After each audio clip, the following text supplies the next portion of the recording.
Rambam. We're in the 12th book. Laws of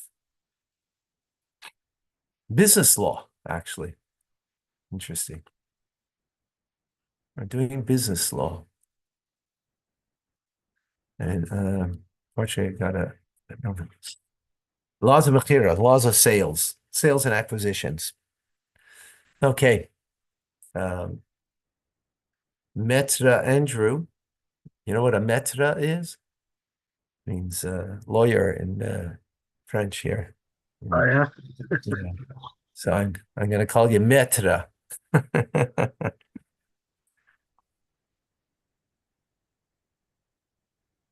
But you didn't learn civil law, you learned no, what's the other law? No, not the name now. Oh my gosh. Never went to law school, so okay, container is owned by a person who can acquire articles on behalf whenever he has permission to place them down. Once movable property enters this container, neither can retract rather. It is as if the article were lifted up or placed in his home. So, um,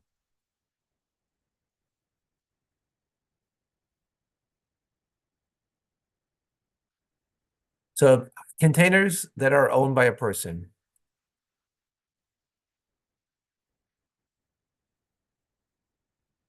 can serve as a vehicle to acquire other things. Once the movable property enters that container, right? The idea is like this. Biblically, transaction takes place by the exchange of money. The rabbis came and said that's not enough. There has to be an active acquisition. You have to lift up the article. So you're acquiring I bought the pen. It's not enough. I have to pick up the pen, right? Or that pen has to be in a container, like here. This is what it's saying, right? Let in Tim, please. If it, whoops, what the heck? How did that happen? So if this is in a container of mine, right, that container can acquire the article on my behalf. If I have the permission to place them, the container in, in your property. So then once it's placed in there, even though I didn't lift it up, the container is mine. It becomes mine and no one can retract as a result. It is as if the articles are lifted up or placed in his home. Therefore, a person's container cannot acquire articles on behalf in the public domain or the domain belonging to the seller unless the seller tells him, go acquire the article with this container. So if that container was in my property, right, that's what we're talking about previously. But if it's in the public domain, no. But if it's in his domain of the seller, if he tells me go acquire the article with this container, so then he's giving permission and there's permission for that container to be there and therefore to acquire the object, right? Or objects.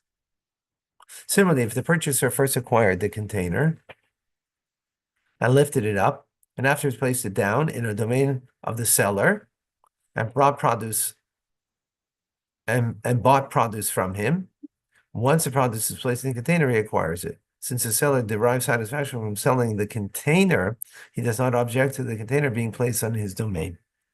So, right.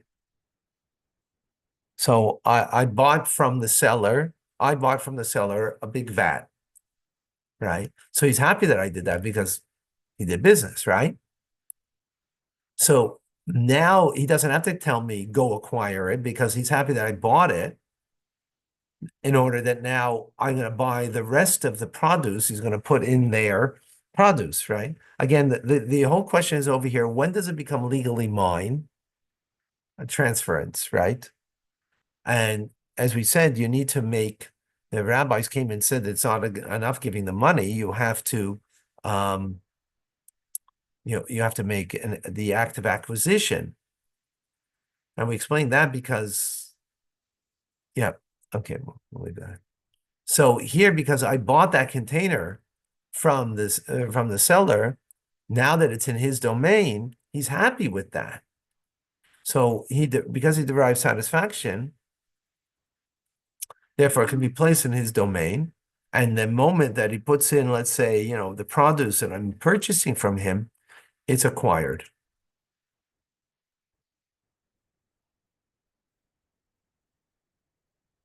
Okay, just as the containers belonging to the purchaser do not acquire articles for him when placed in the seller's domain, so too the containers belonging to the seller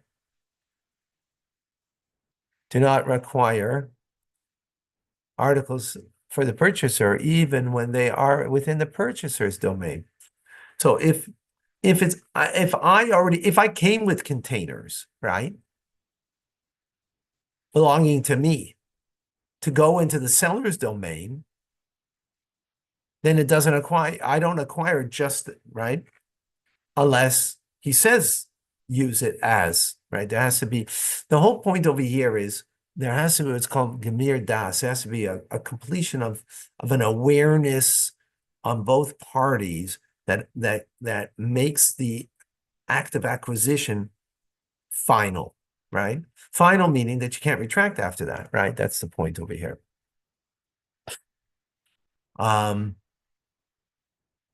So if I came with what belonged to me, if I bought it from you and your property, that's different. But if I came with something that's belonging to me, putting it into the seller's domain, right, is not sufficient. Or if the seller came with into my domain, right, with the containers, I don't acquire the object as a purchaser, even if it's in my domain. Okay. Now, I must run because there's a Torah that is being given by a fellow shliach over here in honor of his son that passed away at a very tender age. So I've got to run. I'd like to continue learning, but I wanted to get something in. So we will see you 6:30. Yes. Thank you.